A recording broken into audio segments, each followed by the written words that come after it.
Hi, welcome back to my channel. I'm Sonia. I teach people how to get back in touch with their innate divine compass, their intuition. And today we're talking about how to eliminate negative energy.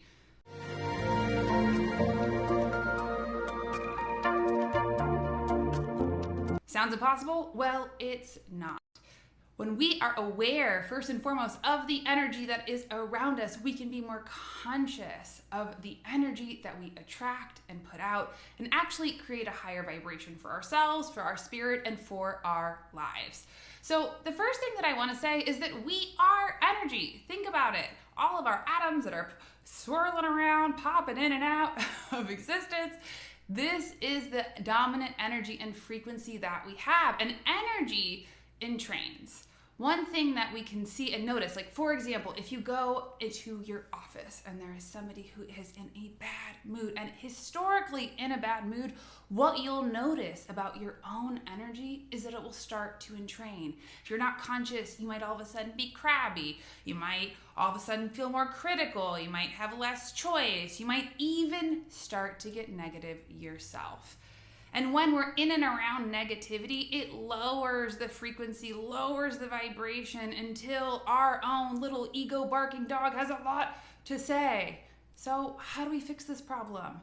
Well, the thing about negativity is that it's a very low frequency, and negativity usually comes from our intellect, our ego intellect. And our ego intellect, its job in the world is to help organize the world around us. And one of the facets and faculties of these parts is to protect your human self. And so negativity often serves a purpose because what it's trying to do is protect you from the woundings in the world. We have something that's innate that's called the negativity bias. And the negativity bias is an evolutionary thing that we have developed millions of years ago. Not billions, I mean, it could be. Millions of years ago. And what it served us was to make sure that there were no predators, no saber-toothed tigers, no danger. So we were always looking out for what could hurt us. And because now we don't have saber-toothed tigers, we have sometimes coworkers, stinker coworkers named Carl, or family members or whatever, who can be perpetually negative. And that is how we can end up looking in life for what is not working. You know, whether it's the people in our lives that are not working, certain things in our life that are not working, you know, that place of negativity, first and foremost, comes from a place of protection. It's trying to serve a function. But because, like I said, we no longer have saber-toothed tigers, we have life. It's where we can get stuck in a rut of negativity. What isn't working? And when we're in that negative energy, the thing about energy, like I said, is it entrains. If you've ever been in a bad mood, ever woke up on the wrong side of the bed, and then one bad thing happens, maybe you spill your coffee, and then all of a sudden you can't find your breakfast, and then you can't find your car keys, you're late, and then all of a sudden every single thing in your day is negative. The things that people say, how you feel, all of it, and it just kind of goes down until you are in a negative rut. Now, negativity isn't bad. It's okay if you have a bad mood, but when we're not conscious of our energy, our personal energy, or the energy that we surround ourselves with, we can actually get infected with negativity that isn't even our own. So, the very first tool that I'm going to share with you to help eliminate negativity from your life is be conscious. Be conscious first and foremost of your own vibration, of your own spirit, of the things that you are putting out into the world. I know that I get negative when I haven't taken care and attended to my spirit. This is when I get into too much doing, when I overpromise, when I overextend, and I get tired.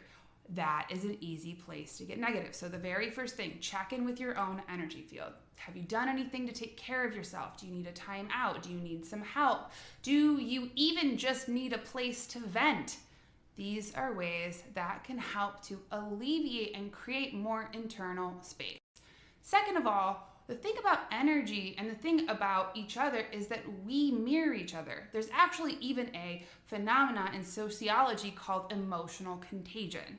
And emotional contagion basically means that when there are strong emotions, we actually infect one another. So, and this doesn't just mean in real life, this also works in social media. So if you are constantly inundated with negative posts or around negative people, talking about what's not working in the world, guess what? Your physical, emotional self will be affected.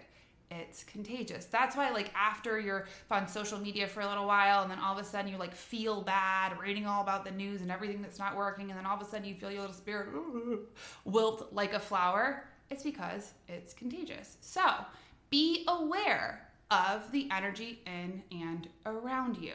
If you're around negative people, be conscious of the conversations that you engage in, or even of your own availability. A good tool that I will use often and tell my clients, if you have like family members that are negative or a boss that's negative, a lot of times people don't know how to create and connect on a higher vibe. It's easy to gossip, it's easy to talk shit, and when we can get into that energy and training, that's where we can get stuck. So a very simple thing that you can do is just say, hey, I hear ya, let's change the subject. And then bring in a topic. Could be anything or everything. I have a bunch in my pocket, which even include some of my favorite books, my favorite podcasts, asking some good questions to redirect the energy. Also, if you are stuck in a lot of negativity, oftentimes that means that your sweet little self needs some care. I know that at the end of my day, when I am tired, that's when I can be a lot more negative and hard on myself. And that my little intellect that tries to organize the world around me is in its very essence and nature critical. So when you are self-examining, you are going to be the hardest on yourself, especially if you are connected to your critic. And that is the voice that says, you're not good enough, you haven't accomplished enough, X, you haven't tried hard enough, blah, blah, blah, blah. I know that my little critic can get electrocuted like sometimes when I'm on Instagram and like tired at the end of my day. So a good way to combat that is to even just say, is that true? Is that true? Is that true? Is that helpful? Is that useful? Is it necessary? And usually it's not. So another thing that I love to do to help to even raise the vibration is start to talk about the things that you love about yourself, the things that you're proud of, and the things that you really are grateful for. All three of those things connect you to your heart space and immediately raise the vibration. These are powerful ways that we can combat that little inner critic that comes in and can be a little rotisserie chicken on a spit and mean to us easily, as again, a way to protect us. And also, the other thing that I would really say is in eliminating negativity, I'm not talking about having feelings. Feelings, and especially uncomfortable feelings, sadness, anger, any of that whole range aren't inherently bad. They just point to the things that are important to us. So to be aware, to not feed the stories that come with them. The stories, we tell stories to make sense of the world around us, to make sense of what's going on, but we have to remember that our stories are tinily informed. They don't know. It's not the whole truth at all. And oftentimes those stories can perpetuate long-time stories about ourselves, about the world, about our families, about choice. And so we can even start to have the tool of what is your perspective? How do you want to change your point of view?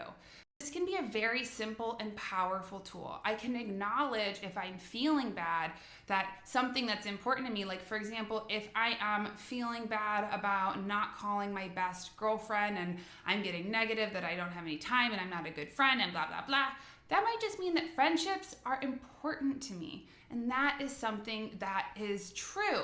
But then I can also change the perspective and say, look, I am trying my very best.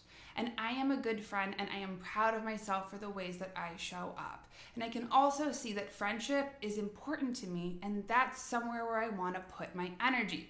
That's how we can transmute negative energy into something that is productive and useful. And last but not least, if you're stuck in a lot of negativity, if you're stuck, whether it's in your life, with it's surrounding with the people, you have choice. Be aware of the people of who you surround yourself with.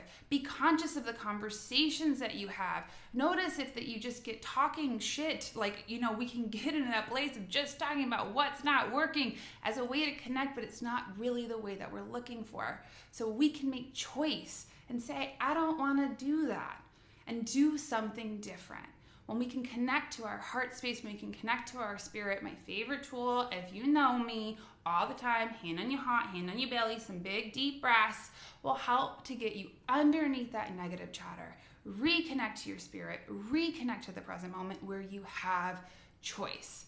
And when we can start to look at the world as not black, white, good, bad, right, wrong, positive, negative, but as a spectrum, shades of gray, that's when we can move with more grace, connected to our spirit, to our truth, and to our divine selves. So if you're stuck in negativity, because right now the world can be a lot, it can be super overwhelming, know that you're not alone. Know that it's an evolutionary thing, and it's not who you are or reflective of your truth. It's usually just a good attention flag that you need some help.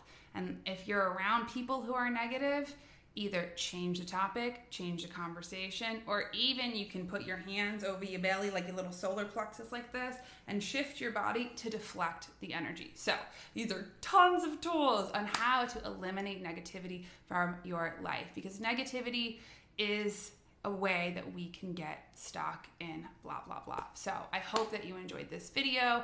Tell me in the comments below, what do you think? How do you battle negativity in your life? What do you do? I would love to hear from you. And most importantly, if you haven't already, take my spirit type quiz, find out your spirit type, download my spiritual toolkit. I do a video every week, so don't forget to hit subscribe and like. It helps me so much. And if you haven't already, check out my podcast that I do with my mom and my sister called It's All Related, about living an intuitive life. And most importantly, I love to hear from you. So follow me on social media, send me messages, tell me what you think, because you are a bright light and I love you so much. Sending you all my love.